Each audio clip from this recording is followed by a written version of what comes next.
Okay. Across from the big drive-through with the 3 lanes. Isn't that where Cinta Wait. Meister works? That name, that sounds, she works at Maine. Am I going? Oh, here, the Central Park 5. Miss Clay's typing that It's faster.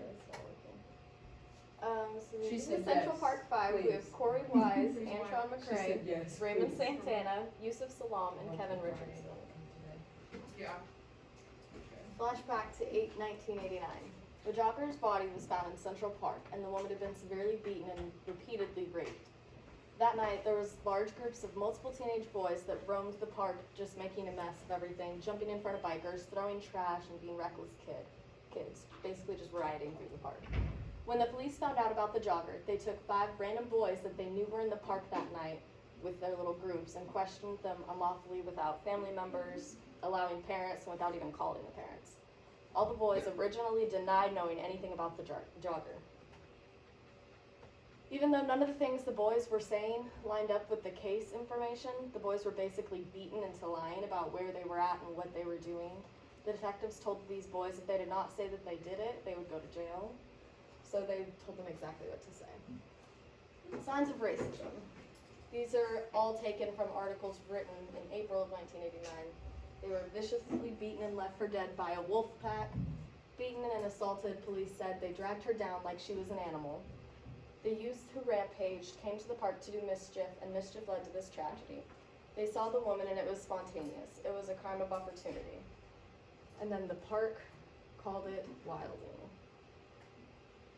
The scheming.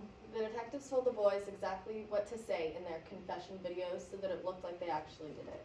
In the actual video, you can see where they pause it because they messed something up, and they would make them go back and re-say it so that it lined up with all their case information when the boys actually have no clue what they were doing. If one of them messed up or anything, they got beaten and hit and everything. The boys were even forced to lie about where they were at so it lined up with the jogger. They actually were in the complete other side of the park, and that's where they were picked up by police for running through the park and stuff. Here's the sentencing. Yusuf Salam was sentenced 5 to 10 years in prison but got out after 6.5 for good behavior. Corey Wise was sentenced 5 to 15 and got out after 12 for being proven innocent. His entire time he spent in solitary confinement because he requested upon being tortured by guards and other inmates. And then Corey Wise, he wasn't even supposed to be there. He wasn't even in the park that night. He was with one of his friends, which was Kevin Richardson, I believe, whenever he got picked up, and he was just asked if he wanted to go in with his friend. But then he ended up getting charged too. And then Kevin Richardson was sentenced 5 to 10 years and got out after 5.5. Raymond Santana was sentenced 5 to 10 years and got out after 1.5 years, and Antron McCray was sentenced 5 to 10 years in prison and served 6. And these are all of them after they got out.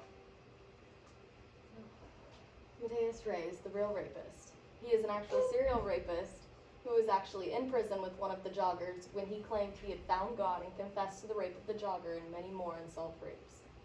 Now he's in prison for life with all of his charges. He met one of them at one of the prisons, found out what they were in jail for, and just went forward and confessed, and everything lined up. His DNA matched up with the ones that they had found from the scenes and everything. And there's one next to him.